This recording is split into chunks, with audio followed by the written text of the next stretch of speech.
here. We are destabilizing. However you are holding your elections, we are here. We are not dead.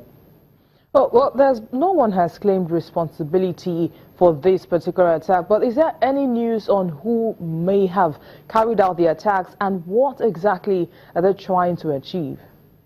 Well, just when we were starting to go on air, we got information that Al-Shabaab claimed the responsibility of the attack on one of the major websites that support the militants. And they say that they want to topple the government. And Al-Shabaab has been trying to topple the international recognized government of Somalia.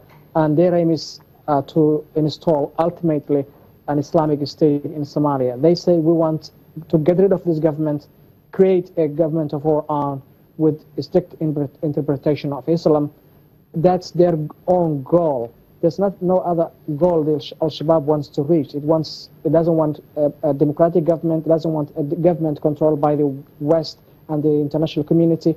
It wants Islamic State, and that it has been carrying out such attacks and military attacks and guerrilla warfare all over the country because of this. Viewers, Mohammed Olad, thank you for joining us on Network Africa. Thank you so much.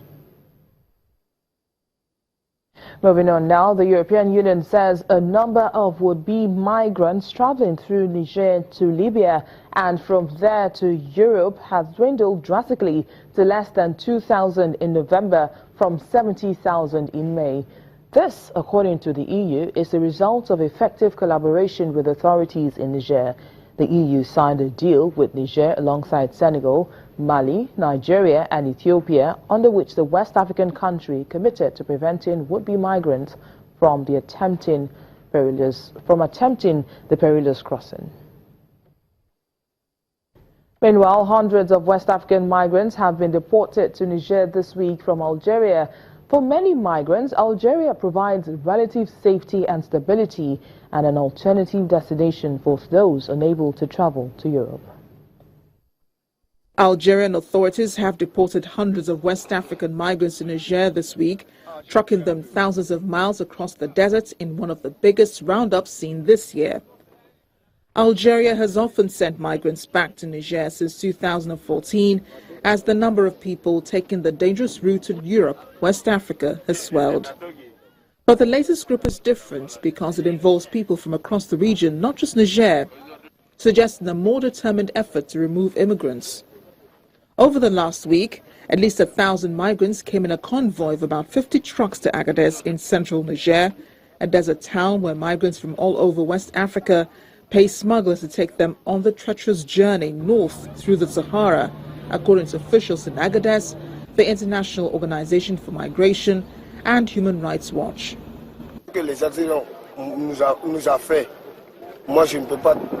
What the Algerians did to us, I can't even talk about it. It's beyond explanation. The Algerians maltreated us. They beat people. 2 people died, and they took our goods and money. According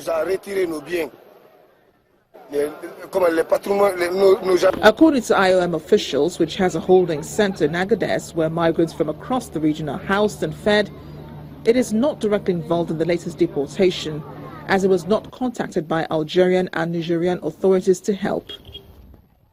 Aljuma Mahaman Adeli, Assistant General Secretary to the Governor of Agadez, says they're assisting the migrants. We conducted a census and had over 500 migrants who were kicked out from Algeria. And amongst some of the 500 there are 11 women and 19 children. We have welcomed them, offered shelter and food. According to a Human Rights Watch report released on Friday, over 1,400 migrants have been forcibly deported from Algeria this month. Many were rounded up in the capital Algiers and bused to Agadez, over 1,600 miles south. The international community can stop a Rwanda-like genocide in South Sudan if it immediately deploys a 4,000-strong protection force and sets up a court to prosecute atrocities. And that's according to the head of a UN Human Rights Commission who believes until an urgent step is taken, South Sudan may lose thousands of lives in a few months. The international community can stop a Rwanda-like genocide in South Sudan if it immediately deploys a 4,000-strong protection force and sets up a court to prosecute atrocities, the head of the UN Human Rights Commission said on Wednesday. South Sudan stands on the brink of an all-out ethnic civil war, which quite frankly can destabilize the entire region. Wherever we visited, people told us the country would dissolve into another Rwanda-like situation.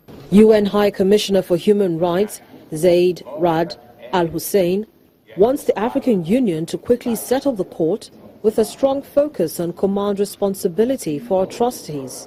The knowledge that accountability structures exist and will be deployed against the perpetrators of mass atrocities can have real preventive impact. I urge the African Union to quickly establish the hybrid court envisaged under the peace agreement with a strong focus on command responsibility for atrocities, including conflict-related sexual violence and ethnically based violence. South Sudan has been racked by violence since a political rift between its president, Salva Kiir, an ethnic Dinka, and his former deputy, Riek Machar, a Nuer, led to civil war in 2013 that has often followed ethnic lines. The pair signed a peace agreement last year, but fighting has continued, causing Machar to flee the country in July. Aid agencies report violence has displaced more than 3 million people, a third of whom have sought refuge in neighboring countries. President Muhammadu Buhari has been in Lagos commissioning the newly acquired and locally fabricated ships of the Nigerian Navy at the Nigerian Naval Dockyard in Victoria Island, Lagos. The ships being commissioned are NNS Unity, NNS Karadua and NNS TUG and 27 locally built Epina boats. President Muhammadu Buhari, who touched down at the presidential wing of the Murtala Mohammed International Airport just before noon, was received by the Lagos State Governor, Mr. Akiwumi Ambode. Also at the airport were heads of the military formations in the state and the Nigerian police. President Buhari has since left for Abuja.